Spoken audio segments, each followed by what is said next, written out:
enxerga essas contratações? Recordes quebrados, né? Alcaraz, Almada, nós estamos falando de um montante. O touch aqui do nosso ranking, eu espero que os fãs de esportes também tenham gostado. Vou dar aquele sorrisinho aqui para o nosso print, porque se por acaso tudo isso der errado aqui, aí é claro que eles vão cobrar o André Kfouri nas redes sociais. Dos potes de dinheiro e das negociações, que é o que o John Textor e os seus subordinados vêm fazendo, os demais líderes da holding, vêm fazendo dentro dessa SAF do Botafogo. E isso transforma o Botafogo numa potência de mercado. E a gente vê um time que já era forte no passado, melhorou para o começo do ano, melhora ainda mais no meio de temporada, a ponto de colocar o Botafogo como rival do Flamengo, não só dentro de campo, mas hoje no balcão dos negócios também. Então, um grande jogador que estiver disponível no mercado, que antes, há um ano e meio, o Flamengo olharia para ele e talvez o Palmeiras, dependendo da fome do Palmeiras no mercado, que a gente já viu isso alterar, hoje o Botafogo olha para esse grande jogador com essa mesma fome. O Flamengo ganhou um concorrente pesado, não só dentro de campo, mas na hora de contratar também.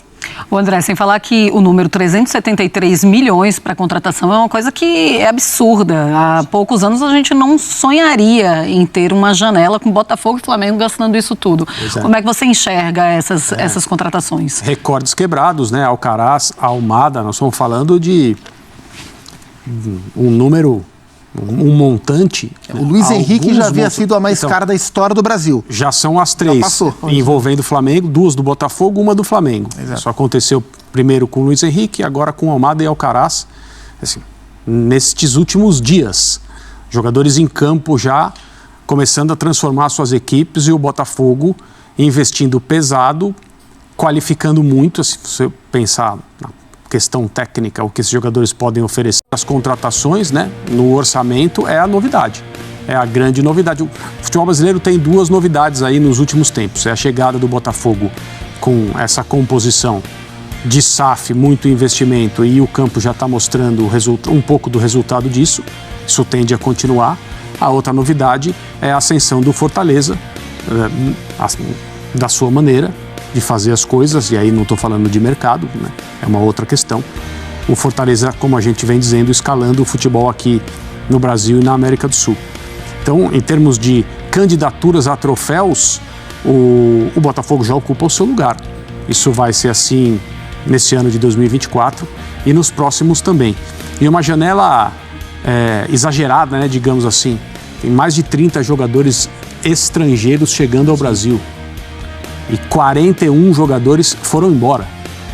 Isso é uma coisa, assim, a porta giratória não parou mesmo. Então, é muita gente saindo, muita gente chegando, os clubes procurando fora do Brasil, talvez uma solução para suas carências, e nem sempre esses jogadores aí, isso tem se mostrado muito claramente aqui, nem sempre a contratação de alguém, né, de um jogador que não é brasileiro, representa qualquer tipo de solução para os nossos clubes aqui. Vamos fazer um exercício aqui que é de colocar os elencos, né, as primeiras, segundas e às vezes terceiras opções em cada posição. Aí a gente tem uma ideia geral, né? Eu tenho as telas aqui na minha mão, mas eu vou deixar na tela para já jogar para vocês, o Pac. Vamos lá.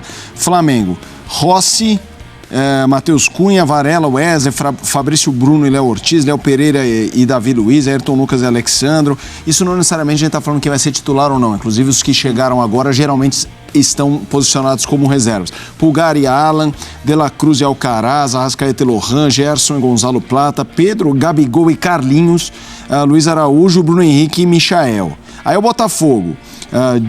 O John e o Gatito, o Ponte, o Vitinho, o Barbosa e o Adrielson, Bastos e o Lucas Alter, o Cuiabano, Alex Telles e o Marçal, Marlon Freitas, Tietê, Gregory, Alan, o Danilo Barbosa, Almada, El Arush, Eduardo, Luiz Henrique, Júnior Santos, Jefinho, Igor Jesus, Tiquinho, Savarino, Romero e o Martins. Matheus Martins. Essa é uma tela que esse estilo de tela a gente já fez para Flamengo várias vezes. Já fizemos para o Palmeiras. Flamengo sempre. Sempre. É isso. O Galo já teve essa... Verdade. O Botafogo está estreando nessa tela de elenco, né? Que não é só o time. O que representa isso? Do elenco do Botafogo chegar a esse patamar e, olhando elenco por elenco, você consegue dizer qual que é o melhor? Eu ainda acho do Flamengo um pouco melhor, no sentido o Flamengo tem mais craque. Aí é uma questão subjetiva, né? O Flamengo, no meu entendimento, tem mais craques do que o elenco do Caras Botafogo. que decidem jogos. O Botafogo tem os seus também. Sim. E vem aumentando o número deles. Mas o Flamengo, no meu entendimento, tem mais. Agora, é uma disputa parelha. Sim, é uma disputa parelha. Eu tenho falado isso aqui constantemente. A gente se acostumou nos últimos anos a ver uma diferença gritante do Flamengo para os demais. Ela existe cada vez menos. Para o Palmeiras existe muito pouco, e o elenco do Palmeiras melhorou com as últimas contratações. Para o Botafogo, ela praticamente também não existe. Acho que o Botafogo está nessa conversa. Talvez o Botafogo tenha um elenco melhor do que o Palmeiras. E aí a discussão, eu acho do Botafogo um pouco melhor, o outro acha do Flamengo um pouco melhor. A disputa está aí. E talvez nos próximos anos a gente veja outros times se colocando. Não sei qual vai ser a agressividade do Cruzeiro nas próximas janelas. Não sei quanto tempo vai levar para o Grupo City montar dentro do Bahia um elenco desse nível também. Mas o elenco do Botafogo ele é muito bom. E talvez ele seja mais nivelado que o do Flamengo. Talvez quando um jogador está fora e o outro entra, o Botafogo consiga manter o ritmo, a ponto de a gente falar rodada após rodada dos desfalques do Flamengo e a gente praticamente não citar que o Botafogo está sem o Júnior Santos, que era o seu melhor jogador da temporada, sem o Eduardo, que é um cara muito útil, porque o Luiz Henrique ascendeu essa posição, o Igor Jesus chegou e jogou, o Savarino está jogando muito bem, o Almada, que para mim chegaria e mudaria a cara do Botafogo, ele está jogando bem, mas o impacto imediato do Almada, para mim, ele é um pouco menor do que eu imaginava, mas o Savarino cresceu muito, o Cuiabano encaixou muito bem, aí agora machucou, vem o Telles. Chega o Alex Telles. Só isso. O Damian Soares era um jogador regular, foi embora. O Matheus Ponte, que é um menino, entrou no Botafogo. Tremendo. Tão favorito quanto o Flamengo e Palmeiras em qualquer competição que ele entra, enquanto o trabalho dentro de campo for tão bem tocado como está. O que mostra como esses reforços de Botafogo, e a gente pode falar de outros times, mas principalmente de Botafogo nesta temporada de 2024, eles fazem muita diferença, porque há pouco tempo a gente olhava para os elencos brasileiros e falava Flamengo, Palmeiras, colocava o Galo ali. A gente colocava o Botafogo na quarta ou na quinta colocação, se a gente fosse fazer um ranking, André. Você consegue ver esse Botafogo hoje chegando nesse patamar do Flamengo ou até passando desse time do Flamengo? Tem uma questão que eu acho bem prática, que no final das contas é o que mais interessa, né? Eu também concordo com o Gustavo. Eu olho o elenco do Flamengo e eu vejo um número maior de jogadores renomados. Uma questão de perfil. Mas a comissão técnica do Botafogo retira do elenco que está à sua disposição mais do que a comissão técnica do Flamengo retira dos jogadores que estão à disposição dela no Flamengo hoje. Então, o time que melhor joga atualmente no Brasil, a diferença não é tão grande, é o Botafogo. E é muito complicado a gente falar que, embora seja necessário esperar pela adaptação dos jogadores que já foram contratados, mas ainda não atuaram, que o Botafogo vai ficar pior com eles do que estava antes. Não vai acontecer isso. Vai acontecer o contrário. São jogadores de muita qualidade. Vai dar à comissão técnica do Botafogo um número maior de opções. Variação de jogo, substituição de jogadores machucados, por suspensão indisponíveis eventualmente. Então, assim, o Arthur Jorge agora ele tem mais cartas na mão. E essas cartas elas são melhores do que as que ele tinha antes. A tendência é, como ele já mostrou a sua competência, o Botafogo ser um time mais competitivo, mais forte, com uma mentalidade mais vencedora, porque esses jogadores trazem isso também, e mais, em termos futebolísticos mesmo, mais interessante, como equipe. A diferença, se é que existe do ponto de vista potencial, tende a ficar ainda menor. E no campo, a vantagem hoje é do Botafogo, porque o Botafogo joga mais. Então é uma coisa muito, muito interessante para a gente prestar atenção mesmo, porque isso tende a continuar, né? O Botafogo a gente pode imaginar que o Botafogo vai seguir fazendo boas janelas nas próximas temporadas, como o Flamengo vem fazendo há alguns anos. Mas no campo hoje a gente tem um Flamengo com muitos problemas de jogo e um Botafogo querendo ganhar o que está ao alcance dele, as competições que ele ainda disputa. Tem uma diferença a favor do Botafogo nessa conversa, que é o estágio de carreira dos seus principais jogadores. A gente pode analisar que alguns dos principais jogadores do Flamengo, não todos, já viveram o seu pico, né? O Arrascaeta, será que vai voltar a jogar o que ele já jogou? Não quer dizer que ele vai jogar mal, mas será que ele vai ultrapassar o pico que ele já mostrou no Flamengo? O Gabriel, Bruno Henrique certamente já viveu o seu pico, é um jogador um pouco mais velho. Os meninos do Botafogo são meninos, né? Esse é um perfil, né? Você olha para a média de idade das contratações do Botafogo, é uma média de idade baixa, mais baixa. Jogadores de 23, 24 anos, até porque em parte dessas maiores contratações, a holding, a empresa do John Textor, faz a contratação pensando no hoje do Botafogo e talvez no amanhã do Lyon. Então são jogadores jovens, há um projeto esportivo. O mais velho, acho que é o Alan, que tem 33, alguma coisa assim. Acho o Teles 31, talvez. O Teles veio livre, né? Agora, o Matheus Martins, o Thiago Almada, o Luiz Henrique, que são as mais caras, o Vitinho, são todos jogadores muito jovens. Jogadores do Flamengo talvez estejam mais próximos ou já tenham passado o seu pico. Pedro e De La Cruz, acho que não. Gerson, talvez não. Mas Gabigol, Arrascaeta e Bruno Henrique, o Alexandre, que é um jogador mais velho, possivelmente já viveram o melhor estágio da sua carreira. Uma pergunta um pouco...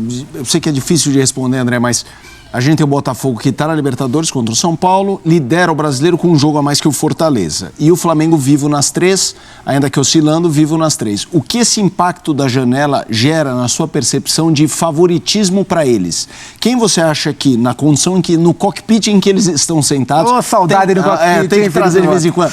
Tem mais chance de ser campeão? Primeiro, disputar 2 competições é muito melhor do que disputar 3.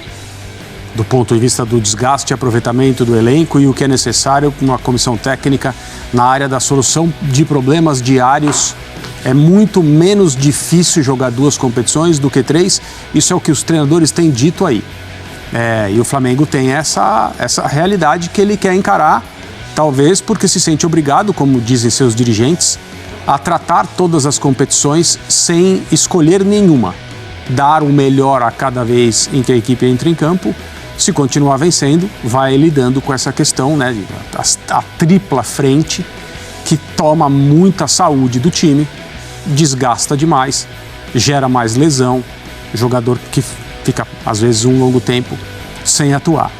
Então eu vejo o Botafogo numa posição vantajosa, não só porque tem uma competição a menos, mas porque tem um elenco que se reforçou de uma maneira muito clara nos últimos meses. Vamos fazer o seguinte, fizemos a promessa, agora chegou o momento do nosso touch, Marcela Rafael, das janelas de contratação. Tá pronta para virar print? Chegou a hora. Chegou a hora. Vamos se prejudicar, como diria o outro, né? Olha, Fãs de Esportes, a gente vai então eleger agora com os nossos comentaristas aqui os melhores times em termos de contratação, tá? Então a gente vai mostrar aqui para vocês as contratações e aí a gente coloca do 5º para o primeiro colocado quem contratou melhor. Vocês podem pedir também, eu quero me lembrar como foi a janela, claro. Mas assim, como a gente está falando de Botafogo e Flamengo, a gente já imagina o que é que vai acontecer ali no primeiro e na segunda colocação. É verdade. Ainda assim, tá aqui, ó, todos os times e aí a gente pode passar pelos reforços. Eu vou começar aqui mostrando alguns, tá? O Atlético Paranaense, o Praxedes e o Marcos Vitor, volante e zagueiro. O Atlético Mineiro, o Bernard, o Lianco, o Júnior Alonso, Fausto Vera e o Daverson. Alguns jogadores já vieram já faz algum tempo e a gente às vezes esquece um pouco. Bahia, o Iago Luciano Rodrigues. Luciano Rodrigues, que foi uma das mais caras dessa janela. Lúcio Rodrigues. Botafogo, tem o Alan, o Igor Jesus, o Almada, o Matheus Martins, o El Aroche, o Vitinho, o Adrielson e o Alex Telles. E o Bahia, a gente lembra, né? Com o Grupo City, aí podendo também colocar mais dinheiro nos seus reforços. O Bragantino com o John John. O Corinthians, hein? Daqui a pouquinho a gente vai falar do Corinthians, tá? Especificamente do Corinthians. Hugo Souza, Alex Santana, André Ramalho, Charles, Thales Magno, Martínez, o Héctor Hernandes. Daqui a pouquinho a gente vai falar de um jogador que o Corinthians também buscou. Não fechou, mas buscou. Temos o Cruzeiro. A gente estava também falando do Cruzeiro com o Cássio, Caio Jorge, Jonathan Jesus, Matheus Henrique, Lautaro Dias, o Wallace e o Fabrício Peralta. Flamengo com Michael, Alexandro, Carlos Alcaraz e o Gonçalo Plata. O Fluminense se reforçou com o Thiago Silva, o Nonato, o Inácio, o Serna, Bernal, o Vitor Hugo e o Gabriel Fuentes. O Thiago Silva já dá aquele peso, né? Fortaleza tem o Magrão e o Mancuso. O Grêmio se reforçou com o Gemerson, Rodrigo Caio, Monsalve, Aravena, Arezzo e o Bright White. O Inter com o Rogel, Bruno Tabata, Natan, Cleiton Sampaio e o Brian Aguirre. Palmeiras, não esquecemos, Maurício Diay e o Felipe Anderson. O São Paulo com o Marcos Antônio, Juan Longo e o Jamal Lewis, que inclusive foi confirmado hoje.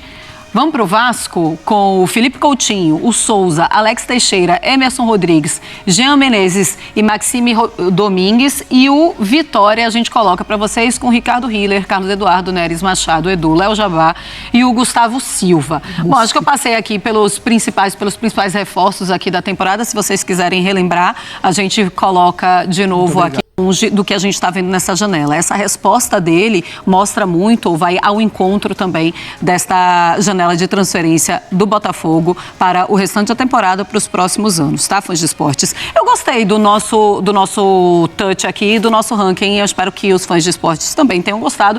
Vou dar aquele sorrisinho aqui para o nosso print, porque se por acaso tudo isso der errado aqui, aí é claro que eles vão cobrar o André Kfouri nas redes sociais. É que a rede está bloqueada, mas certamente adoraram. E a gente poderia fazer um outro exercício que é quem mais gastou dinheiro, mas continua com o time ruim. Eu também tenho um candidato para essa lista, mas isso é uma outra brincadeira, a gente faz uma boa ideia. É, isso aí. Eu acho que eu já sei quem seria esse time. A gente vai falar sobre ele ainda nesta noite? Sempre vai. A gente vai falar desse time também, inclusive de um jogador que o Corinthians procurou e disse não ao Corinthians, pelo menos por hora, tá? A gente vai falar sobre isso. Tem novidades também no Timão. A gente segue o nosso Sport Center.